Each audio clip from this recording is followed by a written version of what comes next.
دوستوں، سلطنت عثمانیہ، جس سے شاید ہماری نئی جنریشن زیادہ واقف نہ ہو، یہ مسلمانوں کی سب سے مضبوط اور سب سے زیادہ عرصے تک قائم رہنے والی سلطنت تھی۔ اس کی حدود 3 بر اعظموں پر پھیلی ہوئی تھی۔ خدا نے اس سلطنت کو ایک کے بعد ایک ایسے قابل اور عظیم فرما رواؤں سے نوازا کہ جنہوں نے اس کی شان و شوکت کو عروج تک پہنچا دیا تھا۔ آئیے شروعات کرتے ہیں سلطنت عثمانیہ کے پہلے امیر عثمان غازی سے۔ عثمانیوں کے آباء و اجداد دراصل کردستان میں بسنے والے چرواہے تھے۔ جب چنگیز خان نے ان علاقوں پر حملے کیے تو یہ وہاں سے منتقل ہو کر ارطغرل نامی شخص کی قیادت میں موجودہ ترکی کے علاقے اناطولیہ آ گئے۔ اس وقت یہ قبیلہ 100 خاندانوں اور 400 گھڑ سواروں پر مشتمل تھا۔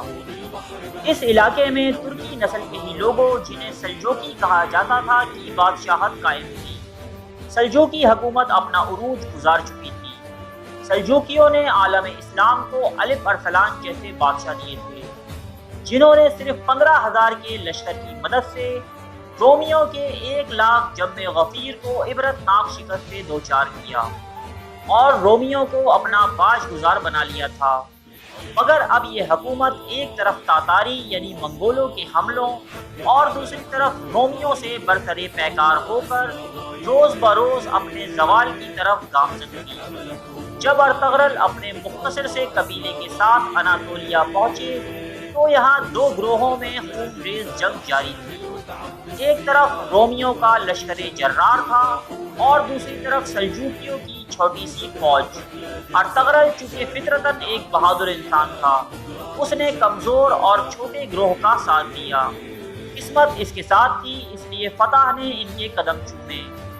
سلجوقی سلطان علاء الدین نے ارطغرل کی بہادری سے خوش ہو کر اناطولیہ کی مغربی سرحدوں پر اسے اور اس کے قبیلے کو جاگیر عطا کی۔ اس طرح سلطان علاء الدین کو بھی ایک طاقتور حلیف مل گیا۔ سلجوقیوں کی منتشر ہوتی قوت کے سبب ان کے کئی امیر خود مختاری کا اعلان کر چکے تھے، لیکن ارطغرل نے کبھی علاء الدین سے بغاوت کا نہیں سوچا۔ وفاداری اس کے خون میں تھی، اس لیے ارطغرل نے ہر موقع میں علاء الدین کا ساتھ دیا۔ 1258 عیسوی، اس سال کو مسلمانوں کے بدترین زوال کے طور پر یاد کیا جاتا ہے، کیونکہ اس سال عروس البلاد بغداد پر ہلاکو خان نے حملہ کیا اور اسے صفائے ہستی سے مٹا دیا۔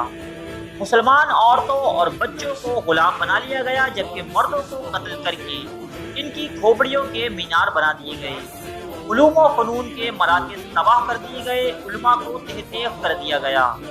ایسی قتل و غارت گری اور تباہی کے بعد لوگ سوچتے تھے کہ مسلمان اب پہلے جیسا مقام حاصل نہ کر پائیں گے، لیکن تقدیر ان پر ہنس رہی ہوتی تھی، کیونکہ اسی سال یعنی 1258 میں ارطغرل کے ہاں ایک لڑکا پیدا ہوا جس کا نام عثمان رکھا گیا۔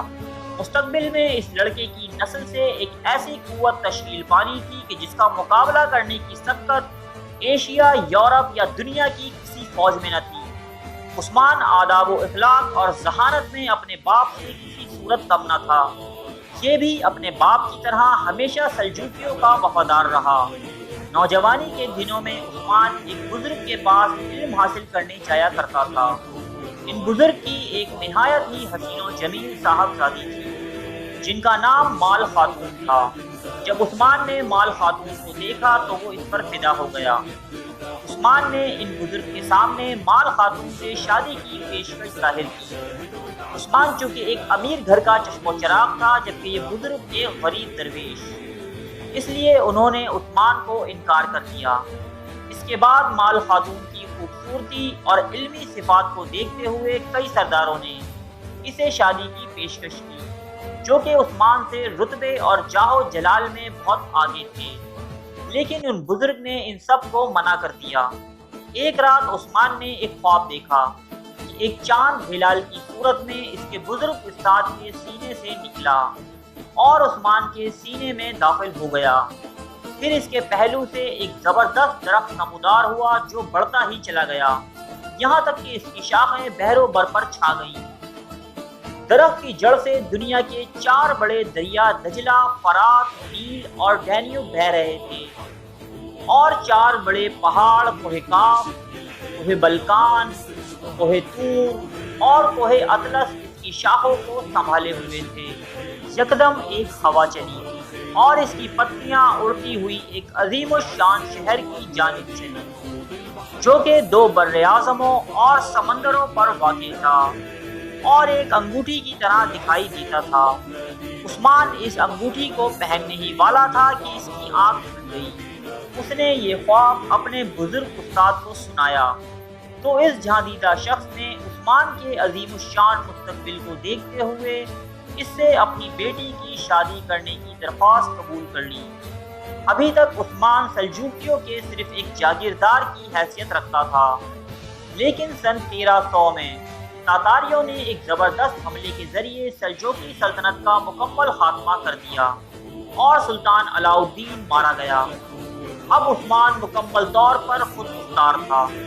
شروعاتی دور میں جنگ و جدل کے بجائے عثمان اپنی سلطنت کے انتظام و احترام میں مصروف رہا، جہاں وہ اپنی انصاف پسندی اور رحم دلانہ صفات کی بنا پر بہت مشہور ہوا۔ اسے مسلم اور غیر مسلم دونوں میں نہایت احترام کی نظر سے دیکھا جاتا۔ البتہ دوسرے ترک سرداروں نے اس کی خاموشی کو اس کی کمزوری سے تعبیر کیا اور رومی قلعے داروں سے اتحاد کر کے اس کی حکومت پر حملہ آور ہوئے، لیکن یہ ان کی سب سے بڑی غلطی ثابت ہوئی۔ عثمان نے یکے بعد دیگرے ان تمام سرداروں کو شکست دی اور وہ قلعے پر قلعے فتح کرتا چلا گیا، یہاں تک کہ قیون حصار کے مقام پر شہنشاہ قسطنطنیہ کی فوجوں سے اس کا سامنا ہوا۔ یہاں بھی اسے شاندار کامیابی حاصل ہوئی۔ اس کے بعد رومیوں نے تاتاریوں کو عثمان کے خلاف حملے پر آمادہ کیا۔ عثمان نے اس جنگ میں اپنے بیٹے اور خان، جسے مستقبل کا سلطان بننا تھا، اس کو مقابلے کے لیے بھیجا۔ اس نے اپنے باپ کے نقش قدم پر چلتے ہوئے تاتاریوں کو ایسی عبرتناک شکست سے دوچار کیا کہ وہ دوبارہ ادھر نہ بھٹکے۔ رومی حکومت کے کئی علاقوں کو فتح کرنے کے بعد عثمان نے بروسا شہر کا محاصرہ بھی کر لیا۔ یہ محاصرہ 10 سال تک جاری رہا، یہاں تک کہ عثمان کی موت کا وقت قریب آ گیا۔ عثمان نے اپنے بیٹے اور خان کو بلا کر اپنی آخری خواہش ظاہر کی کہ وہ بروسا شہر میں دفن ہونا چاہتا ہے۔ اب یہ ایک بیٹے کا امتحان تھا۔ عثمان کے بیٹے اور خان نے بروسا پر نہایت ہی کامیاب حکمت عملی کے ساتھ حملہ کیا، اور جو کام اس کا باپ 10 سال میں نہ کر پایا تھا چند ہی دنوں میں کر دکھایا۔ بروسا فتح ہوا اور امیر عثمان کو یہاں دفن کیا گیا۔ عثمان نے اس سلطنت کی بنیاد نہایت نیک نیتی سے رکھی تھی، جس کا مقصد ترویج اسلام تھا۔ اس لیے اس کی سلطنت تاریخ کا ایک سنہرا باب بن گئی۔ اس کی تلوار ہر نئے بادشاہ کی کمر سے باندھی جاتی اور دعا کی جاتی کہ اللہ تعالیٰ اس میں بھی عثمان جیسی خوبیاں پیدا کرے۔ اس کی قائم کردہ سلطنت کے اثرات آج تک دنیا میں موجود ہیں۔ دوستو، ہم جلد ہی اس سلسلے کی اگلی ویڈیو کے ساتھ حاضر ہوں گے، جس میں ہم سلطان اور خان کی زندگی اور اس کی کامیابیوں پر روشنی ڈالیں گے۔ خدا حافظ۔